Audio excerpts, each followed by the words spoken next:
Green natural form YouTube சேனலை எல்லோரும் subscribe பண்ணுங்கள்.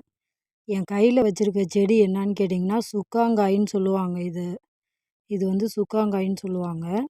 இதில் ஏகப்பட்ட மருத்துவ குணங்கள் இருக்குங்க. இதை வந்து பறித்து நம்ம மோர் மிளகாய் எப்படி செய்வோமோ அதே மெத்தடில் வத்தல் போட்டு சாப்பிட்டா சுகரு, அப்புறம் அடிக்கடிக்கு டீ சாப்பிட்றவங்க அந்த பித்தம், தலைவலி, வாந்தி, உடல் சோர்வு அது மாதிரி இருக்கிற பிரச்சனைகள் எல்லாமே தீரும். ரூபா கூட செலவு கிடையாதுங்க. நம்ம உடம்ப நல்லா ஆரோக்கியப்படுத்தக்கூடிய ஒரு மருத்துவ குணம் நிறைந்த சுக்காங்காய்ங்க இது.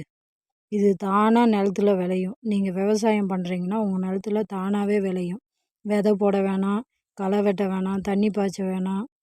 இதுக்குன்னு எந்த வேலையுமே நீங்கள் செய்ய வேணாம். தானாகவே முளையும், தானாகவே காய்க்கும். நீங்கள் பறித்து வத்தல் போட்டு உங்கள் உடம்ப ஆரோக்கியமாக பார்த்துக்கலாங்க. இந்த காய் கிடச்சிதுன்னா நீங்கள் கண்டிப்பாக செய்து பாருங்கள்.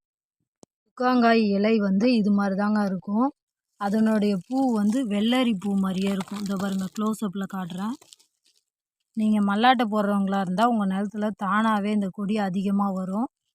மல்லாட்டை கொடியை அறுவடை பண்ணும்போது இது நிறையா இருக்குங்க. இந்த கொடியை பாருங்கள், ஒரு வெள்ளரி கொடி எப்படி இருக்கோ அதே மாதிரி தான் இருக்கும். காயை நல்லா பார்த்துக்கோங்க. காய் எப்படி வரி வரியாக தர்பூசணி மாதிரியே இருக்குது பாருங்கள். சின்ன தர்பூசணி பிஞ்சில் இப்படி தான் இருக்கும்.